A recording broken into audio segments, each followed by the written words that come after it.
Yo quiero invitar también a un profesor querido y también especialista en estos temas, el doctor Ramiro, para que reparte Ubicatex así, con la palma de la mano, así, a Hola, todos.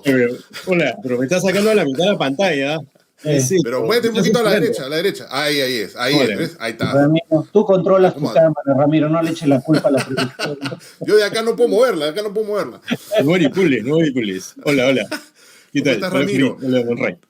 Ramiro, ¿cómo se ubica el Perú ahora con este nuevo cambio de, digamos, de modelo? No sé cómo decirlo, ¿no? De pasar de una larga data de gobiernos de derecha a un gobierno claramente de izquierda. ¿Cómo se ubica dentro de la región? Bueno, un dato interesante es que ustedes saben que en el discurso público desde hace varios años incluso, se dice, acá había gobierno de izquierda, Sagasti de izquierda, Toledo de izquierda. Bueno, finalmente sí vamos a tener un gobierno de izquierda. Ya eso, digamos, no se puede dudar, ¿no? Ya sí es claramente un gobierno de izquierda, con toda la discusión que puede tener. ¿Qué es izquierda, no?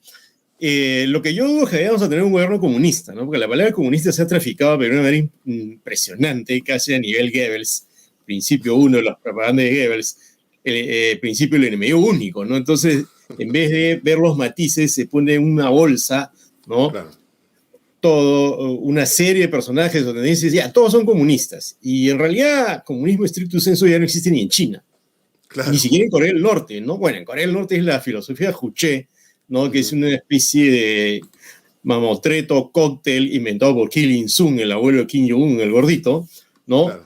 Y, claro, tiene la lógica de un gobierno comunista en la medida que todo está controlado por el Estado, pero ni siquiera eso, pues, porque es más bien un régimen dinástico, ¿no? Uh-huh. Y en China, que todavía se lleva el nombre del Partido Comunista, hay que preguntarle pues, a mi amiga Patricia Castro Bando, que ella hace varios años allá dice, los jóvenes quieren ser Es una capa, capitalistas, pues, además. ¿no? Síganla, por favor. Los que Y no en la sigan, Cuba, a Patricia Castro Bando, síganla, por favor, que es una capa. Si se quieren enterar de China, síganla a ella. y ella es la sinóloga, pues así, number one, ¿no? Y Así es. incluso en Cuba, donde también se le pone el rótulo de comunista, hay mucho cuentapropista ahora, ¿no?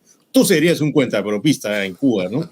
Tendrías tu programa, ganarías alito, ¿no? Por Ajá. ejemplo, los que alquilan autos viejos en La Habana, como dice un amigo, y están en la Plaza de la Revolución para darte un paseo, esos tienen un montón de dinero, ¿no? Claro. Digamos, un montón de dinero para vivir en Cuba, ¿no? Y entonces todo ese cuco que ha estado flotando describe Venezuela, poco el cuco Venezuela, ¿no? y explica, mira, Venezuela, Maduro está pidiendo inversiones para PDVSA, ha liberado en parte el dólar, o sea, ¿de qué estamos hablando, no? Entonces, digamos, lo que tendríamos acá sería un gobierno de izquierda, eso sí, que ni siquiera sabemos cómo va a ser, ¿no? Una especie de melcocha entre Castillo, Y la Cerrón verdad, y yo creo otros que ni ellos elementos. saben muy bien, ni ellos creo que saben muy bien cómo va a ser, ¿no? O sea, en verdad, Exacto. yo tengo claro que no hay coordinación, o sea, hay unos personajes ahí que están cada uno parando para su lado, ¿no? Como le digo, me salió le falta ubicatex, pues, ¿no? Porque, ¿qué cosa es eso, no? Pero bueno, sí es un gobierno que va a tener algún tipo de norte, digamos, y lo que vamos a ver probablemente es que va a estar más cercano a Argentina, más cercano a Bolivia, sobre todo, a Venezuela, pero mira, yo incluso creo que por inteligencia estratégica a Venezuela lo van a mirar así, ya, con alguna condescendencia, pero no creo que haya así, digamos, una especie de cercanía estrecha, carnal, porque sería incluso políticamente tonto, ¿no?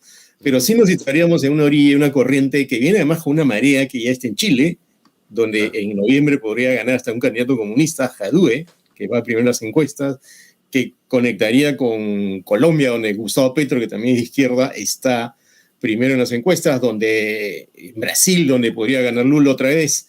Y entonces, Pero entonces nos quedamos un poquito en qué posición tomaría el gobierno, el próximo gobierno, digamos, si es que esto acaba en algún momento y nombran a Castillo presidente contra, o sea, ¿cuál es la posición de ellos con otros estados, por ejemplo, ¿no? Con lo que está pasando en Nicaragua, como hablamos la otra vez, ¿no? Por ejemplo, ¿no? bueno, yo le escuché en la mañana comentar eso a Manuel Rodríguez Cuadros, que probablemente sería el nuevo canciller, o sea, el canciller de Pedro Castillo, y que ha sido ya canciller. Y él dijo que personalmente, y me parece que es probable que eso hagan, van a por lo menos tomar distancia en Nicaragua, donde parece que hay un escándalo por la autocracia lamentable y escandalosa de Daniel Ortega, ¿no? Sería bastante tonto que se alineen con él, y se puede mantener digamos, una posición neutral, digamos, estratégicamente distante, pero tampoco tan distante para decir, mira, nosotros estamos en esta corriente continental centro, izquierda, progresista, pero no nos vamos a comer algunos pleitos que finalmente no son nuestros y finalmente afectarían la imagen del nuevo gobierno de Pedro Castillo una vez que se confirme, ¿no? Por otra razón que alguien de los participantes ha señalado así en esos mensajitos relámpago, y es que estamos en otro tiempo, ¿no? No estamos en la época de Salvador Allende, no estamos en la época de Jacobo Arbenz, de la novela de Vargas Llosa, ¿no? Donde Estados Unidos simplemente ponía la guerra encima y se acabó, ¿no? Claro, y además Joe Biden, ojo, es otro tipo de presidente, ¿no? Que incluso está probablemente pensando en otra estrategia para enfrentar lo de Venezuela, ¿no? Parecería que se ha dado cuenta que incluso pues, el Grupo de Lima, del que podemos hablar después, ya naufragó, pues, ¿no? Y van a tener que pensar en alternativas, ¿no?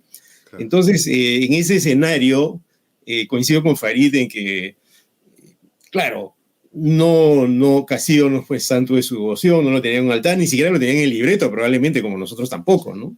Y hay que reconocer que Castillo llega pues con 19% y Keiko con 3%, no eran los candidatos de Dios, digamos, ¿no? Entonces, lo que ocurre en ese momento es que ellos lo que están diciendo, a mi juicio, es, hay una parte que hay que tener muy en cuenta, que dice, estamos dispuestos a la continua colaboración. ¿Qué es lo que quiere decir eso? Bueno, si sale este señor, vamos a colaborar, ¿no? Entonces ya Rodríguez Cuadros, que es el equipo... Más preocupados en la institución, ¿no? Que en un aparente ganador que sea parecido a ellos, ¿no? O sea, que el sistema funcione, digamos. Claro, y creo que de parte de Castillo deben recogerlo, digamos, la flor, ¿no? Y ponerse a pensar. Creo que Rodríguez Cuadros ya está pensando en eso, lo vio en la mañana, y el propio Castillo debe estar calibrando. Hay que acordarse que Castillo es sindicalista, y Castillo negoció con CONARE y negoció con los fujimoristas, ¿no? Entonces tiene habilidad para moverse en la cancha, hoy día está mala, ¿no? Cosa que en lo que creo que atrasó a Keiko Fujimori, ¿no? Porque ir en mala es ya ir casi como presidente electo. Entonces, eso es un escenario local, digamos, pero en el escenario internacional tienen que ponerse a pensar en qué cancha está, ¿no? Entonces, malquistarse con Estados Unidos es un mal negocio para cualquier gobierno. Entonces, empezar con la pata en alto, digamos, con la filosofía cerrón, antiimperialista, fuera la CIA, etcétera, etcétera, no creo que sea algo inteligente ni esté en el libreto, y ni siquiera esto de votar USAID, que dijeron hace un tiempo, ¿no? Man Ray, haciendo fuerte, ¿no? Dime, en mi casillero me has cambiado el nombre, hemos puesto un nombre medio gringo, dice Ramiro Escobar. ¿Dónde está raro, digo Ramiro. Ramiro. Pero yo no lo he puesto, eso lo has puesto tú. Te lo cambio. Eso lo pones cuando tú llegas, ¿sabes? Bueno, el nombre sea el que se escribe mal, no Ramiro Escobar. Ya ves, ahí está. Pablo Escobar te iba a poner, pero bueno, no vas a molestar. Yo, Pablo, no lo veo, no tengo ninguna relación con él. El ruso, dicen, el ruso. Pero es verdad, y también en estos comentarios, como dice Farid, aparecen pues gente que está escribiendo rápidamente lo que están comentando, y dicen pues que ni a Fujimori apoyaron los gringos, ¿no? No. Al principio sí. Digamos, del 90 yo diría hasta el 97, 98. La última etapa cambia, y cuando vende armas a las FARC y entra en franca colisión con la política norteamericana hacia Colombia, recordemos que en la época del Plan Colombia, ahí es cuando definitivamente se quiebra la relación. Ahora, claro, porque de alguna manera... Sí, Ramiro, dime. No, recuerda que creo que los tres tenemos edad para acordarnos de eso, porque somos algo masters, ¿no? Que Dennis Yet, un embajador norteamericano en Lima, fue durísimo con Alberto Fujimori, siendo embajador acá en Lima, y emitió comunicados, hizo declaraciones durísimas contra Alberto Fujimori, y luego viene lo que señala Farid, todos estos vínculos con la DEA. O sea, es un mal paquete, un mal negocio para Estados Unidos comprarse a alguien como Keiko Fujimori, con el agregado de que sería comprarse todos estos malabares delirantes que están haciendo para retrasar la proclamación, ¿no? ¿Cuál es tu apreciación sobre eso, Ramiro? Claro, lo que pasa es que esto es algo que se ha comentado ya varias veces, ¿no? Hay el error acá en el Perú y en otros países que se vota, no sé, masivamente, digamos, o de manera importante hasta a ganar un candidato. Acá en el Perú, digamos, con Castillo. Entonces, el susto, la gente se volvió de izquierda. No se volvió de izquierda. La gente está protestando contra un estado de cosas. Contra ya introducir la papa caliente de moda, ¿no? El, entre comillas, modelo, ¿no? Y además, los votos, está comprobado, no son totalmente ideológicos, ¿no? La mayoría de la gente cree que la gente de izquierda vota izquierda y la gente vota por derecha. La gente vota por lo que le dice el estómago, lo que le dice... Más del 20%, según encuestas, de los que votaron por López Aliaga, votaron por Castillo en segunda vuelta. Sí, o sea, si fuera un voto ideológico, ahí hay un sancochado mental increíble. Pero sí son dos extremos, ¿no? O sea, digamos, lo que tienen en común es que hay un poquito ahí de autoritarismo, quizá de extremismo, en algunas cosas. Conservadurismo social, ¿no? Conservadurismo, o sea... Ese probablemente sea un tema más importante que el voto estricto sensu ideológico, ¿no? Porque fíjate, haciendo un paréntesis con el famoso experto en criptología, ¿no? Que decía que cómo es posible que en la primera vuelta se vote de manera muy distinta que en la segunda. Eso ya me pareció desopilante, ¿no? O sea, el coronel Kurtz estaba locazo, o sea, pero no sé qué se por supuesto te puede ocurrir, ¿no? Y una cosa que señalaba Farid, por ejemplo, en Chile, ¿qué pasó? ¿Contra qué grupo fue la marea social? Se levantó esa marea social que ha de venir una nueva constitución. También contra la concertación de partidos por la democracia, en la cual estaba el Partido Socialista, no gobierno de izquierda, la propia Bachelet, etc. Y ahora la resultante que tienes en Chile es una constituyente donde efectivamente hay una mayoría de centro-izquierda, y hay una mayoría también, en realidad el grupo más grande es de independientes en la constituyente chilena, que son independientes, que no, digamos, son militantes de ningún partido, pero sí quieren el cambio social. Y ahí viene el tema del conservadurismo, ¿no? Yo creo que ese sí es un fantasma que flota en la región.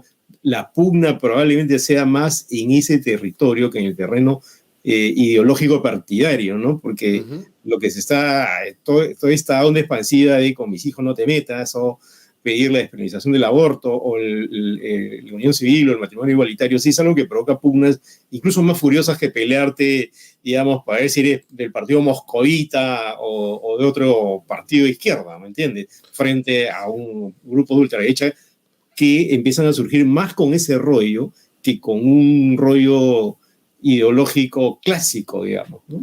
Y acá Daniel Félix nos pregunta si deberíamos preocuparnos por las simbologías fascistas y este despertar del fascismo nacional, digamos, ¿no? Autóctono. ¿Existe algo así? ¿O siempre ha estado y ahora pues que de pronto es más simpático salir con tu bandera, ¿no? Y con tu manito arriba, ¿no? ¿Estamos ante algún resurgimiento o nos debería preocupar algo de ese tipo o no? Yo tiendo a creer que sí, porque, a ver, yo escribí un libro que se llama La derecha radical en el mundo contemporáneo, ¿no? El subtítulo es ese. Y un tema que ayuda a entender por qué la derecha radical, algunos la llaman posfascista, no voy a entrar en esa discusión, pero en todo caso radical es claramente el caso. Cuando uno ve en qué contexto crece en Europa o Estados Unidos, su gran competidor no siempre es la izquierda, de hecho la mayoría de veces no es la izquierda. En Estados Unidos ni siquiera hay una izquierda digna de ese nombre, más allá de un ala del Partido Demócrata, que además es minoritaria. En Francia, cuando Marine Le Pen y cuando antes su padre, Jean-Marie Le Pen, pasan a segunda vuelta en una elección presidencial, compiten con candidatos de derecha. En América Latina, la derecha radical surge en el contexto del mayor auge electoral de la izquierda en toda la historia de la región. Por ende, el componente anticomunista aquí es más fuerte. La encuesta del IEP que apareció ayer o hoy lo demuestra, ¿no? 55% de los que votaron por Keiko votaron para evitar que la izquierda o el comunismo lleguen al gobierno.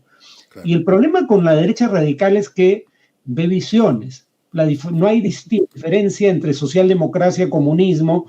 Ni siquiera hay diferencia entre partidos comunistas que respetan las reglas del juego democrático, como el chileno, y digo, Daniel Jadwe, el posible candidato del Partido Comunista con posibilidades de éxito, es amigo de la juventud, lo conozco bastante bien, es un demócrata. O sea, sus políticas económicas pueden ser cuestionables, son más radicales de lo que yo apoyaría probablemente, pero él es un demócrata, él ha luchado siempre contra el pinochetismo y una vez que regresa a la democracia de Chile siempre ha promovido el juego dentro de las reglas del sistema democrático, siendo comunista. No es lo mismo que Stalin o la dictadura cubana, incluso dentro del comunismo. Kim Jong-un, ¿no? O Kim Jong-un, ¿no? Un gobierno genocida, ¿no? Sí, acá es alucinante que se haya apelado para explicar lo que ocurre a Corea del Norte, ¿no? Eso ya me parece de opereta, ¿no? Un sancochado terrible, ¿no? Pol una Pot, cocina ¿no? surge Pol para que... Pot, dijeron también por ahí, el parecido con Pol Pot, o sea, ¿por dónde, no? Ya, Moya Carlos León Moya largamente lo ha explicado en su podcast y de verdad es impresionante la cantidad, el viaje ideológico que se ha metido esa chica, ¿no? Se iba a China, como dice él, de ahí ha regresado a Hong Kong, después terminó en Vietnam y después terminó haciendo esa cosa loquísima, ¿no? Oye, pero sobre eso del el surgimiento de una especie de, como alguien dice, el orchofascismo, ¿no? O fascismo peruviano, no sé. Yo sí creo que hay una especie de pulsión súper conservadora, ¿no? En el Perú, y haciéndole un cherry a mi amigo Eduardo Adriancén por la serie El Último Bastión, que es bastante buena ahí. Allá en los inicios hace un par de programas nos hizo un refrescar de la historia del Perú muy simpático. Espero que regrese.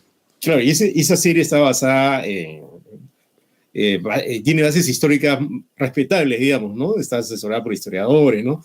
Y ahí se ve que desde el comienzo de la República hay siempre una posición muy conservadora que va manteniéndose a lo largo de las décadas, los siglos, y que ahora tiene ese rostro que estamos viendo, ¿no? Y como estuvimos comentando en otra conferencia, ahora en la mañana justamente, hay en el imaginario de muchas personas hay una sociedad estamental, es decir, una sociedad jerárquica, ¿no?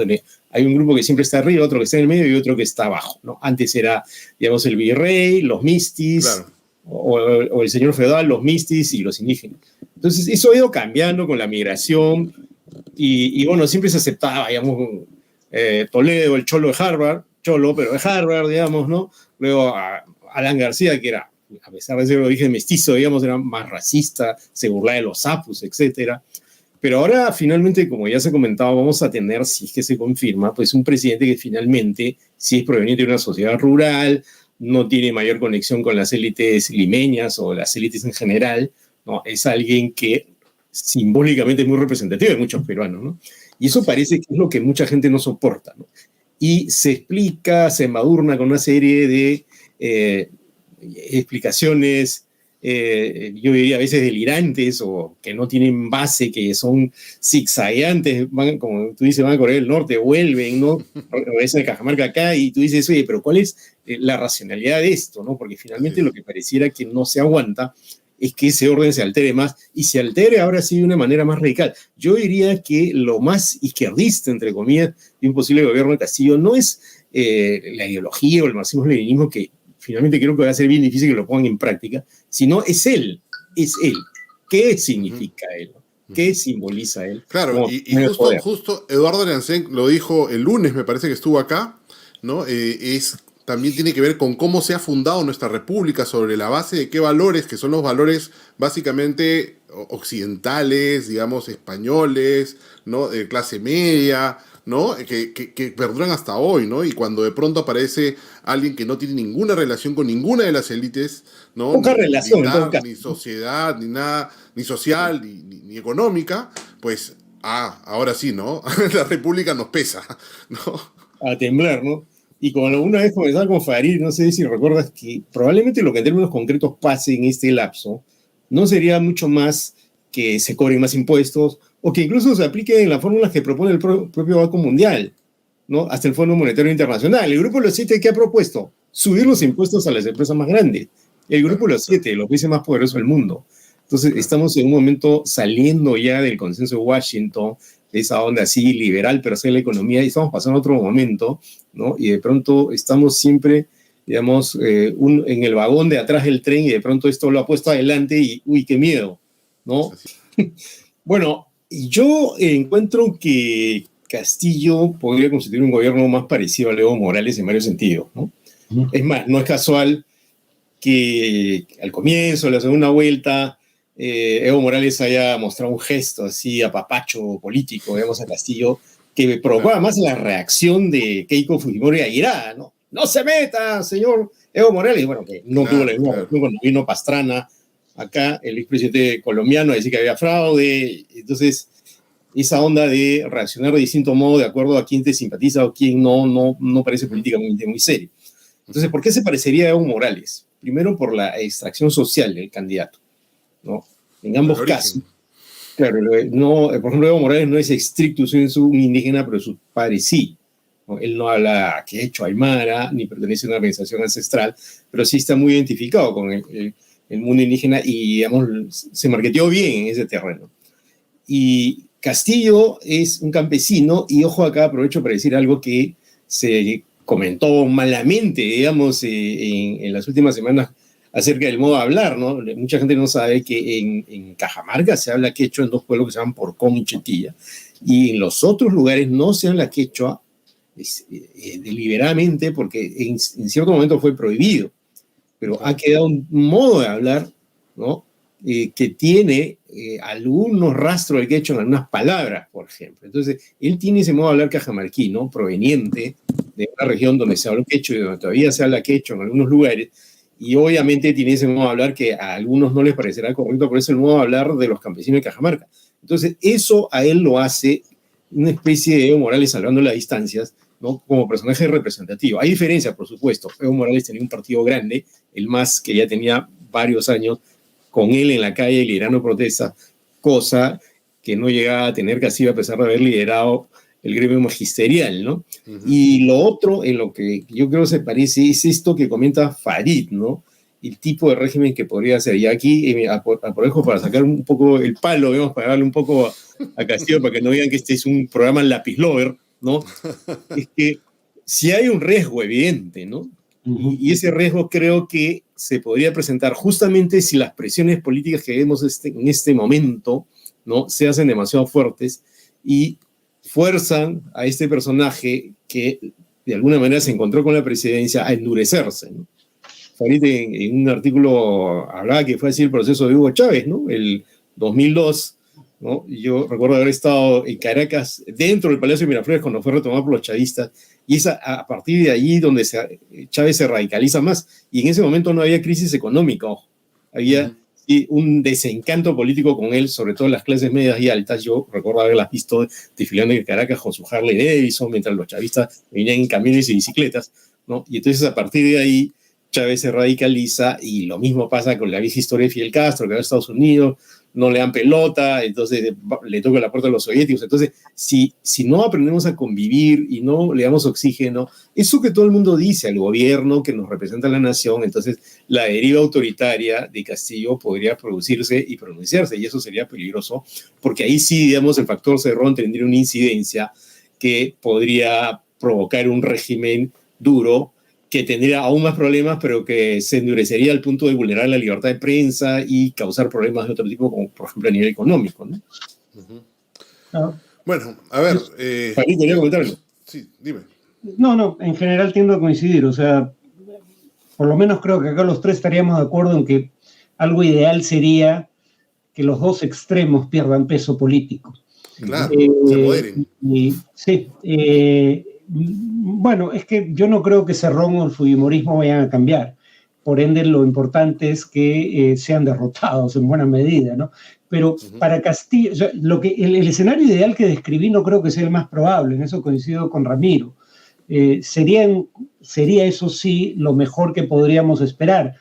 Pero si se quiere que Cerrón tenga menos influencia sobre un eventual gobierno de Castillo, sería bueno que sectores como APP o parte de Acción Popular, que han tenido una conducta francamente deplorable en este Congreso saliente, tengan una conducta distinta en el siguiente Congreso, y eso contribuye a aislar a los dos extremos.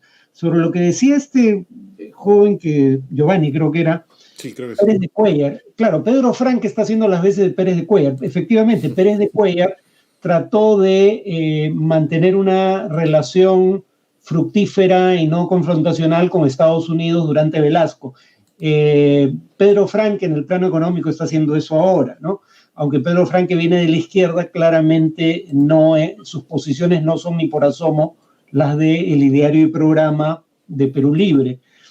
pero habría que decir que Pérez de Cuéllar pagó un alto precio por eso. La paradoja fue que Pérez de Cuéllar, porque sirvió bajo el Velascato, es que cuando las designaciones de embajadores tenían que ser ratificadas por el Senado, su designación como embajador en Brasil no fue ratificada por el Senado, y eso fue considerado una afrenta. Y como premio consuelo, Belaúnde lo postula para la Secretaría General de la ONU, y de chiripa gana. ¿Por qué de chiripa? Ganó, claro. Sí, porque había un enfrentamiento entre el candidato propuesto por Estados Unidos y el candidato propuesto por la Unión Soviética. Los dos vetaban al candidato rival, y entonces la fórmula de transacción fue Pérez de Cuéllar. No sabía esa historia, ¿eh? Qué interesante. Se bloquearon entre los dos y quedó Pérez de Cuéllar en el medio. Y fue reelegido luego, ¿no? Y fue reelegido, claro. Bueno, ya llegamos a la hora que todo el mundo me reclama. Muy tarde, no puedo dormir. Sí, pues hay que dejar descansar también a los señores que han venido acá, por favor. Pensé que empezaba la hora loca. Yo quiero agradecerle a Farid, a Ramiro, por estar hasta tan altas horas de la noche acá desasnándonos a más de 2.000 personas que nos están mirando. Muchas gracias. Espero tenerlos pronto y conversar otros temas y en otras situaciones. Ojalá. Vamos a ver qué pasa. Cuídense. Chao.